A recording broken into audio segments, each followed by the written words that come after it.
All right, everybody, how's it going? It is Saturday, September 2nd, 2023. And of course, we're just a little under a week away from the start of the regular season, 5 days if you're counting. That's Thursday. So I'm pretty excited. We've just finished with the AFC predictions, our NFC predictions. So you kind of know who I think is going to make the playoffs, any big surprises.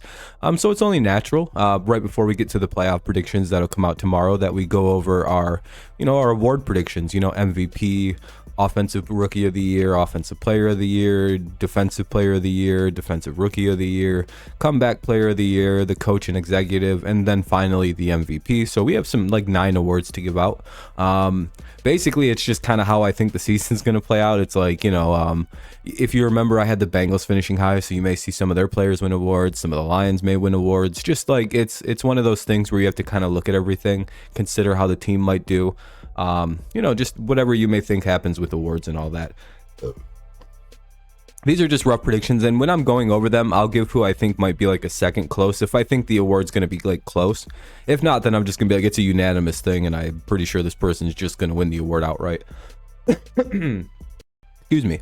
But anyway, let's just jump into it. If you don't mind leaving a like, leaving your award predictions down below, subscribing to the channel if you're new, because all those things do help the video perform a little better. And it's just a nice thing to do to help the channel out. I mean, if you're listening and getting entertainment, you might as well leave a like, Anyway, all right, let's just jump past that and jump right into the awards, because I think we start right out away with the offensive awards. We're going to do Offensive Rookie, then Offensive Player, then next is Defensive Awards, Defensive Rookie, then Defense.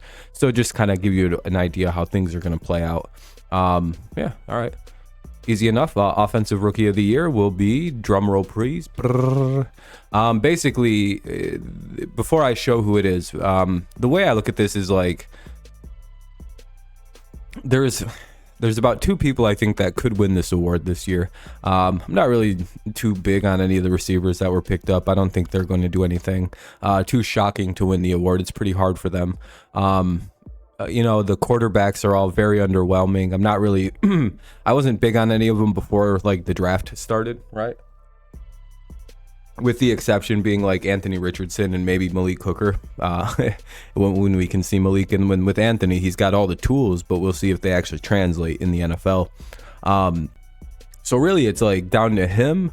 And then I look to the running back position, where I think there's actually a good deal of running backs that were taken in, Bijan Robinson and of course Jahmyr Gibbs from Detroit.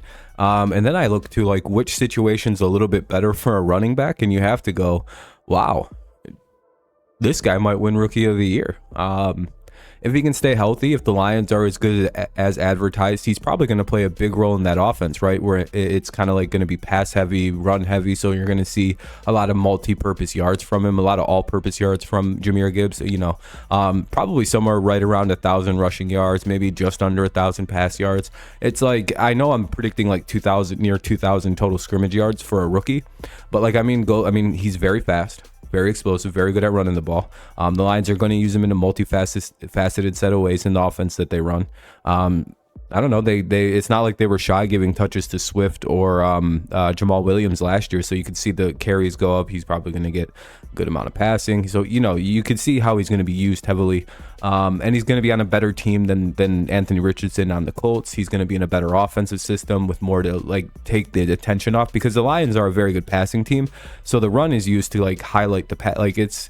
He's just in such a better situation than a lot of the other rookies, and that's oftentimes how a guy a position player can win Rookie of the Year. Now, if Anthony Richardson goes out there and balls out, wins 6, 7, 8, 9, 10 games, it's probably got to be between 8 or 9, but just puts up really good numbers, he could win the award, because things are very quarterback heavy. But in a year without a standout quarterback option or standout receiving option, then you can kind of look to the running backs, and I could see Gibbs having a big kind of year as a rookie. I don't think it's unanimous though, because again, I can imagine Anthony doing well enough and winning. Offensive Player of the Year, this is always a little harder, because then you got to look across the NFL. And I typically don't like to think of quarterbacks winning this award, right? Because it's they basically are the only people who can win MVP now. So we kind of have to just move past that and just wonder. It's all right, usually this is a receiver award. I guess maybe a running back could win him, but I don't think so. Who I think could be like the close seconds are people like Justin Jefferson, like Christian McCaffrey, like your Deebo Samuels, your Cooper Kups. Michael Thomas could be like a shot guy if the Saints have a good year. You know, just you have to think of like just random like players. Like Garrett Wilson could be a contender. Then Tyreek Hill, Jalen Waddle.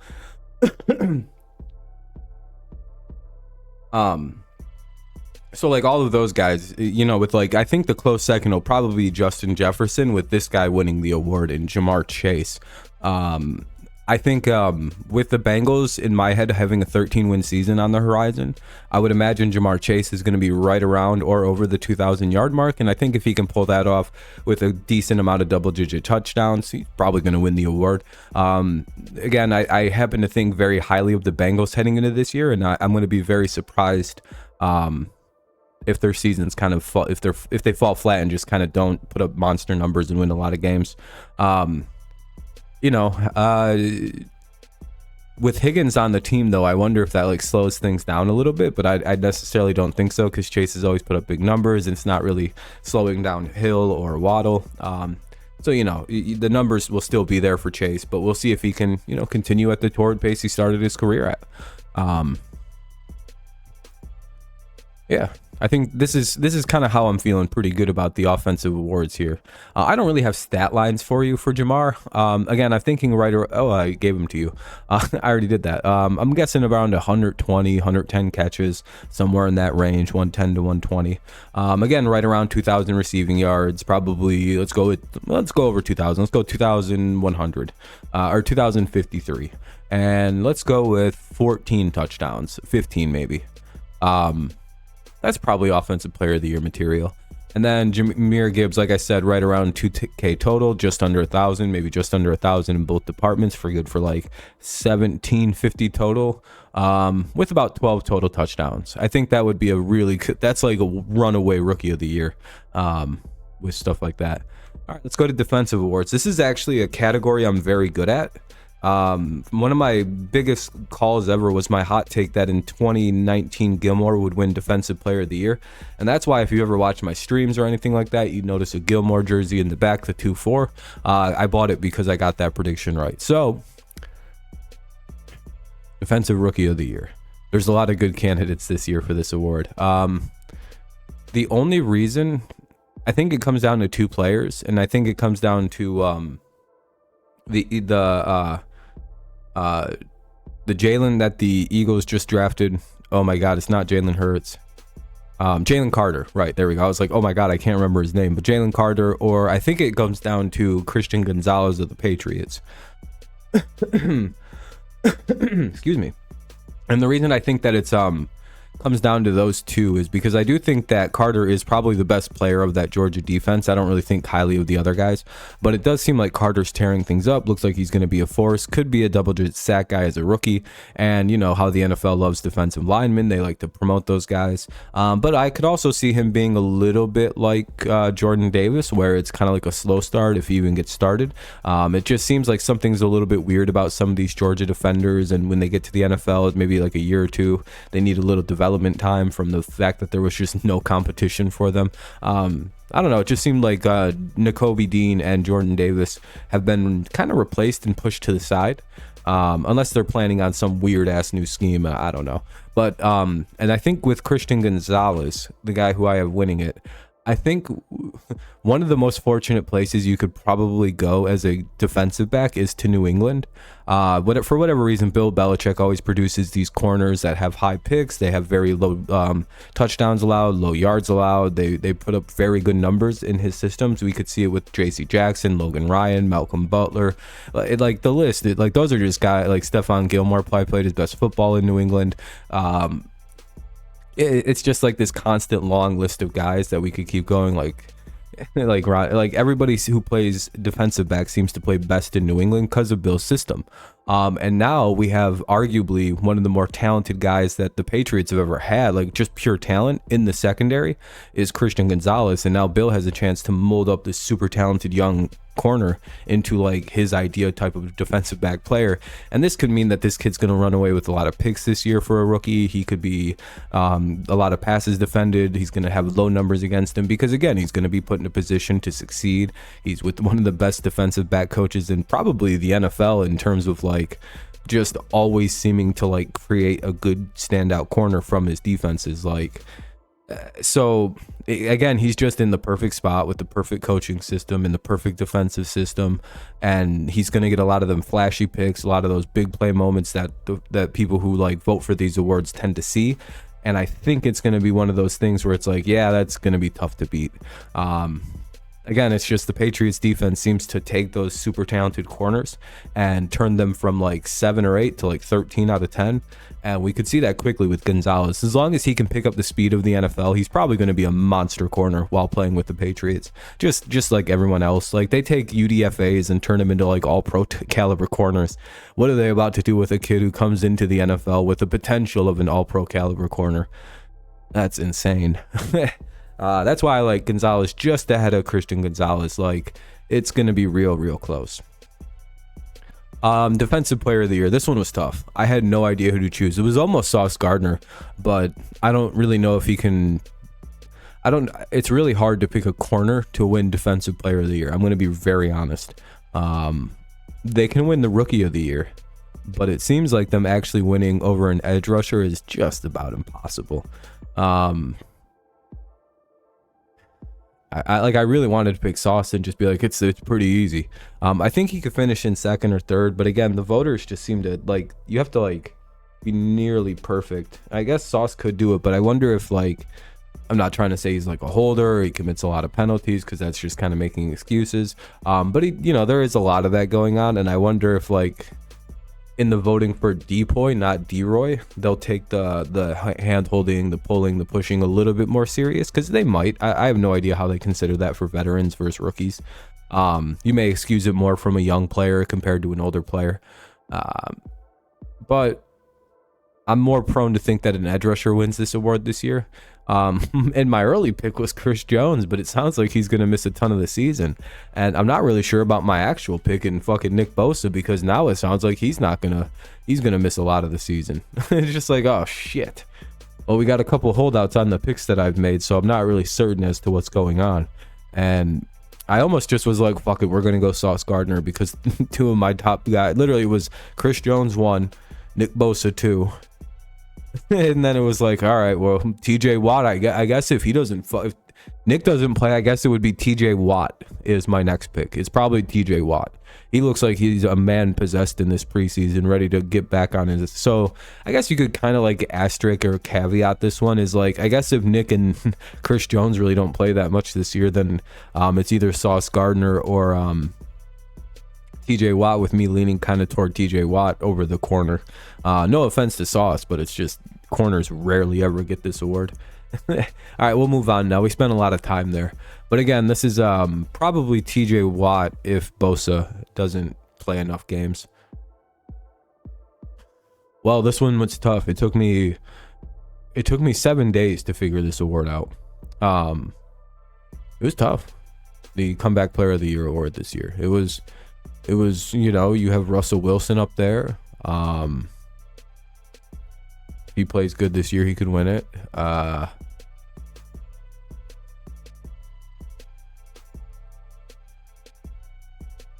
You got, let's see what I said here.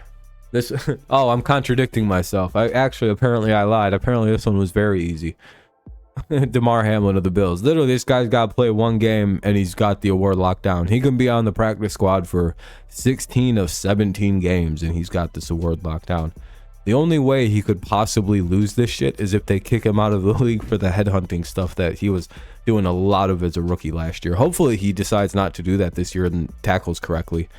Because man, all that good grace he earned and all that good, it could go away in a heartbeat the second he fucking hurts somebody with the headhunting.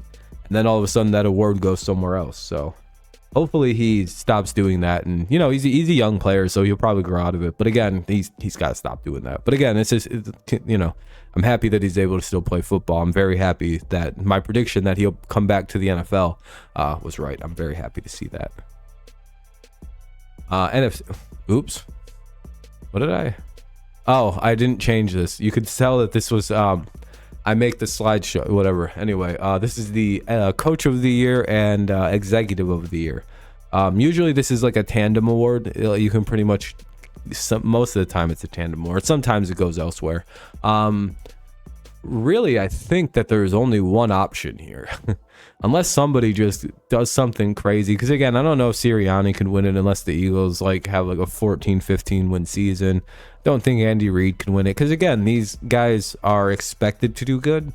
Whereas like if the Lions have their first big year, win the division, you know, win a playoff, like it's going to result in Campbell winning coach of the year. He's probably the odds-on favorite at this point. This isn't even like a hot take. It's just like, yeah, they'll just give it. I mean, if the Lions win their division, who else gets the fucking award? It feels almost as obvious as the like the comeback player of the year. If the Lions make the playoffs, this is Dan Campbell's award to lose. And if we go to the executive of the year, which is, you know, to the GM, it'll probably be Brad Holmes. I mean, look at the way he's drafted. I don't think in the last 3 years they've like missed on a draft pick. And if Gibbs turns out to be rookie OROY, and then that Jack Campbell, and like if all their picks hit again this year like they did last year, like I don't know how you don't award these two these awards. Like it's like they deserve it, dude. Look at how good they're doing. So those are two. This was kind of easy for me to pick for these guys. They definitely deserve it if the Lions win the division. I really don't know how you can make an argument. Maybe Salah and Douglas, but it's like, I don't know. you had a Hall of Famer come to the team, whereas like the Lions have built like this. Like I mean, it could be an interesting debate with Salah and Joe Douglas. I guess it depends on who has a better year, really, right? But that's kind of how I think about that. NFL MVP. You've probably been wondering, when are we going to get to the MVP?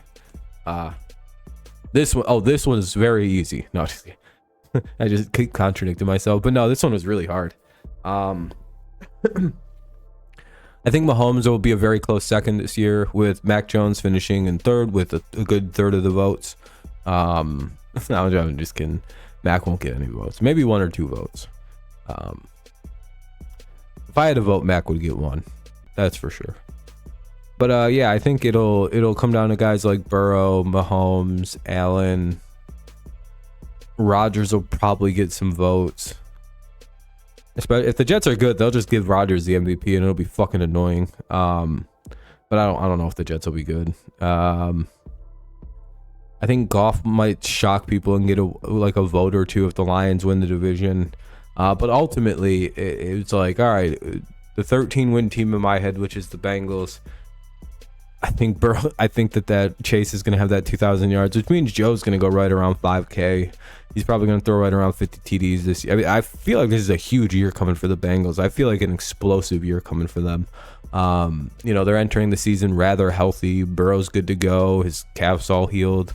There isn't this weird delay with him like warming up and getting timing down. Everything should be ready to go by like the second half of week 1. And then I think they just kind of ride that out and just kick the shit out of people this year. I mean, I really am very high on the Bengals this year. When I'm like, even when I do my playoff predictions, I'm kind of like, do I have them in the Super Bowl? I don't know. Is it a Eagles Bengals Super Bowl? I'm thinking. I have no idea right now. Bengals 49ers classic game. That'd be kind of cool. But either way, that's kind of how I'm feeling. I think Burrow's gonna have a big year, and I think the Bengals overall as well. Obviously, kind of just to quickly recap, we have Jahmyr Gibbs winning Offensive Rookie of the Year. Offensive Player of the Year, I think, will be Jamar Chase. Then, of course, Defensive Rookie of the Year, I have Christian Gonzalez. Then Defensive Player of the Year, Nick Bosa. Comeback Player of the Year, DeMar Hamlin. Coach and Executive of the Year, Dan Campbell and Brad Holmes.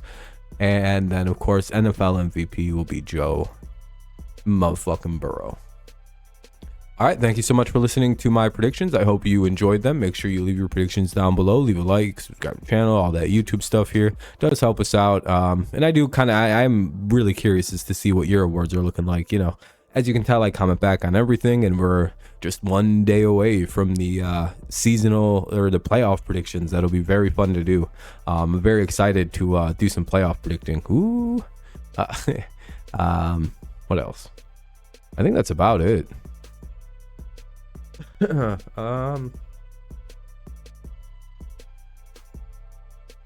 Yeah, I think that's about good. Hopefully you enjoyed the video. Thank you so much for watching. Thank you for all the support the last couple videos. So, you know, anyway, have a good rest of the day, night, morning, mid-afternoon, whenever you watch this. Go Lions, go Tigers, and of course, it's always go Patriots. And hopefully Gonzalez wins DROY. I'll buy a Gonzalez jersey if he wins DROY. We'll see, though. All right, guys. Peace. Take it easy. Bye-bye.